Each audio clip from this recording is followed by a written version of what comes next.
How's it going, everyone? Welcome to 603 Bass. Today we're going to talk about the short, condensed version of our weekly live show that we do every Wednesday night called Real Northern Bass Talk. Recently, we talked about two different things. Top 5 fall baits. One show is dedicated to largemouth. One show is dedicated to smallmouth. This is going to be the short version of our top 5 fall baits for largemouth. We're going to work our way backwards and save the best for last. Number 5. Number 5 for me would be Topwater. Topwater is always fun if you like those big explosions, and the fall time is definitely that time of year where if you're not throwing topwater, you're messing up. Number 5 for me, obviously still topwater, but I'm going to go a little bit different and say buzzbait. And there's a couple of different buzzbaits you can throw.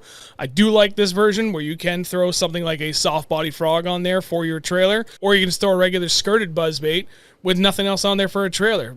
Number 4 on our list is going to be big swim baits. This is the Chuleta Junior. You can from CHR Swim Baits. You can find them on Instagram. I love working these in the fall, in the grass, and around the rocks. On the other side of the spectrum, we're talking about big swim baits.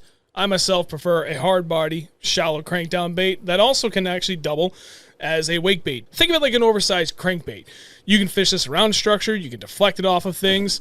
I've also got my Piz shallow crank and crappie. Same deal. This thing can work really well as a wake bait. Work it over open water for shallow submerged vegetation, bounce it off of rocks, swim it alongside parallel docks. If they're relatively shallow and you know that they're kind of feeding really aggressive, you should absolutely have something like a big body swim bait into your rotation. Andrew talked about the Chuleta Junior from CHR Swim Baits on Instagram, but also second to that, I mean, you can throw a giant Kitech. And as simple as a belly-weighted hook, whether you have an underspin on it or not, that covers all your bases in vegetation or around vegetation and heavy structure. But yeah, big body swim baits, absolutely number 4 on the list. Big crankdowns, big glides, big soft body plastics. Go to town. Number 3 on our list for our top 5 fall baits for largemouth bass, moving baits. This is where it kind of muddy the waters a little bit because there's a number of different moving baits that you could be using that would fall into this category. For us, however, we narrowed it down to at least 3 things. They're both under number 3. They're in the moving bait category. His is a little different from mine. Your number 3 on the list. Jerk baits. Love jerk baits. When those largemouth specifically move up under 10 feet of water, 10 feet or less, love throwing jerk baits. The regular Vision 110 does wonders. Doesn't dive down too deep. You're not going to get stuck in the grass unless you're fishing super, super shallow. But anywhere from 10 to 5 feet, working this thing really fast, you're going to get fish. As much as I do love a jerk bait for this time of the year, if I'm going to go moving baits, I'm going to toss either a spinnerbait or a bladed jig. I will always defer to throwing a spinnerbait first because that has been my go-to confidence bait, and honestly, this has been responsible for some of my biggest fish over many, many years. The thing is, when it comes to this time of the year, it is exceedingly rare where both of these, a spinnerbait and a bladed jig, will go off at the same time. I will throw both. If they're not hitting the spinnerbait, which especially if it's windy, that's my go-to, then I'm going to pick up a bladed jig. I'm going to throw a 3.5 inch to 4.5 inch swim bait type trailer on the back of that. And I'm going to work it the exact same way, except around wood, because there's something about that style bait that just likes to roll over and stick in any wood that I try and deflect it off of. Either way, number 3, moving baits for me, either spinnerbait or bladed jig. You cannot go wrong with either one. More often than not, though, they're going to prefer one over the other. It's always worth having both ready until you can figure out which one they like better. So number 2 on the list, mine would be the square bill, and his would be a swim jig with a swim bait trailer. So what I like about this is a very easy to fish, big bodied presentation that works especially well in and around vegetation. If you know that they're held up in whatever vegetation is left inside your lake, which in early fall should be a lot, but as you get later into the fall and you start getting closer to those either freezing or just below freezing nights where things start to die off and the fish really gravitate towards like heavier vegetation, such as milfoil or cabbage or even lily pads that take a little bit longer to die off and they're tucked in there tight, it is really, really hard to beat this. And honestly, while my numbers aren't as great with something like this, some of my biggest fish, my best big fish days have come on this exact combo. A 3/8 ounce or even a 1/4 ounce, if you want to go a little bit lighter, swim jig with a 3.5 to 4.5, even sometimes a 5 inch, just regular old Kitech style swim bait on the back. Just straight swimming it. You don't need to do anything else with it. You just get that thing up in the thickest vegetation and slow roll it through and hold on for dear life. I like to throw that on a little bit heavier rod and usually 17 to 20 pounds straight fluorocarbon. You can go braid if you want to. I'm more of a fluorocarbon guy. That's really, really hard to beat this time of the year for that fall fishing bite for largemouth. Like I said before, for me, it would be a square bill. When those largemouth are moved up into those rocks, I like to take one of these. I prefer the 1.5. This is a 2.5. Working this as aggressive as I can in those rocks, trying to practically break that bill off that bait. That'll make all sorts of ruckus. These bass are fired up. They're trying to eat anything that comes in their way. What better than a little bait fish looking thing with a couple treble hooks on it?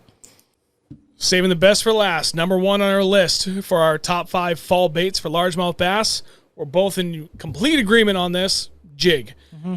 Jigs are always the first thing that we pick up in the morning, because if they're biting this, most likely they're going to bite it all day. As the fall bite starts to heat up, the edges of grass and deeper rocks are where most of our jig bites will be coming from. One of the trailers that I prefer in the fall time is something with a lot of action, the Strike King Rage Craw.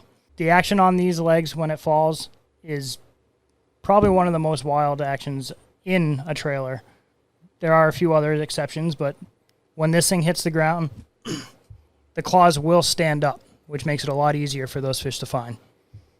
Along the same lines as the Rage Craw, one of our other go-to baits, and has definitely earned its keep even though it's a new bait this year, is the Flippin' Delight from Beast Coast Fishing. What makes this bait and the Rage Craw excel is that they both have an exceptional amount of action in the appendages on the fall, but the appendages still stick straight up.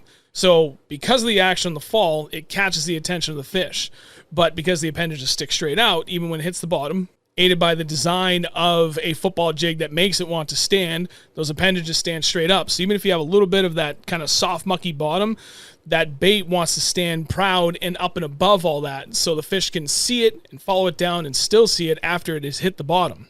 And then secondary to that, as we get into colder temperatures here in the fall, we will then start to slowly change out our trailers for something that's a little bit more subtle in the action on the fall. Something like a netbait pack-a-craw, and continue to go to an even more dead action trailer as you get into much, much colder water. But for now, earlier in the fall, something like a Rage Craw or the Flippin' Delight from Beast Coast, those are phenomenal because of that action in the fall is really going to draw them in. Keep it simple, either 3/8 or even half-ounce football jig, or you can go to a more archy head style as well if you're fishing around a lot more vegetation, where a football jig may not have as much luck getting through it. Keep your colors natural. Anything that's kind of craw looking or just black if you're fishing really dark waters, you can't go wrong. They're phenomenal colors. It is absolutely by far our best producing bait in the fall. And for that matter, jigs just work exceptionally well for us ice out to ice in. So there you have it. The short version of our top 5 fall baits for largemouth bass. Hopefully you guys found that interesting. There are a whole host of other baits that you could absolutely lump into the top 5. But for what we've done for many, many years, not just recently or even over the last 2 years, we're going back 10 to 15 years worth of experience.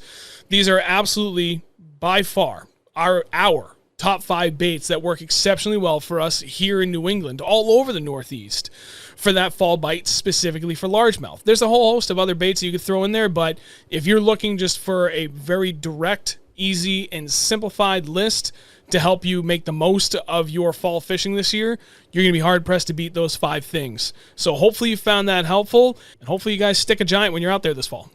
As Sean said, this is the shorter version. If you want a more in-depth, full episode, come check us out at youtube.com/603bass every Wednesday night at 8 p.m., which every episode we go over something different, whether we have guests or we deep dive into one single bait or anything. Real Northern Bass Talk is what we call it, and we're here every Wednesday night. Again, thank you very much for watching. Please do us a favor, leave a like on this if you did find it helpful. Leave a comment too, whether it's just some general feedback or if you have any questions you'd like for us to explain further on. And more than anything, if you guys are willing to, please share the video. And otherwise, we'll see you guys every single Wednesday at 8 p.m. Eastern for our live show with the Northern Bass Talk or any of our regular uploads. But thank you for watching. We'll catch you in the next one.